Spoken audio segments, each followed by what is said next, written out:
ফরজ গোসলের সময় প্রথমে 3 বার করে হাত ধুয়ে কুলি করে নাকে পানি দিয়ে তারপর সমস্ত শরীরে পানি ঢেলে দিয়ে শেষে পা ধুয়ে নিলে ফরজ গোসল হবে কিনা? পুরা গোসল ফরজের পদ্ধতি চলে আসছে মাশাআল্লাহ। গোসল ফরজ গোসল আমরা কিভাবে করব এ বিষয়ে আমরা অনেক আগে বারবার বলেছি, আবারও বলি যেহেতু প্রশ্ন করেছেন। ফরজ গোসলের জন্য প্রথম কাজ হলো শরীর বা কাপড়ে যদি কোনো জায়গায় নাপাক লেগে থাকে, বীর্য বা কোনো নাপাক লেগে থাকে, তাহলে আগে প্রথমে সেটা ধুয়ে ফেলবেন। সেটা কি করতে হবে? আগে ওই জায়গাটা পুরাটা না, কাপড়ে কোন অংশে লাগছে ওইটাকে ধুয়ে ফেলবেন, শরীরে কোন অংশে লাগছে ওইটাকে ধুয়ে ফেলবেন, পরিষ্কার করে ফেলবেন। এটা হলো প্রথম কাজ। এরপরের কাজ হলো অজু করতে যেভাবে 2 হাতের কবজি, কুলি, নাকে পানি, মুখ ধোয়া, হাত ধোয়া, মাথা মাসে করা যতটুকু আছে এর দূর পরিমাণ করবেন, শুধু পাও ধোয়াটা বাকি রাখবেন।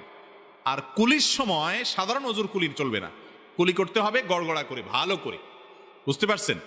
নাকে পানিও দিবেন ভালো করে। এরপরে আপনার শরীরে আপনি পানি ঢালেন, মাথায় কাঁধে পানি ঢালেন, 3 বার কমপক্ষে ঢালেন এবং ভালো করে ডলেন। বের হওয়ার সময় পাওটা ধুয়ে বের হয়ে যান।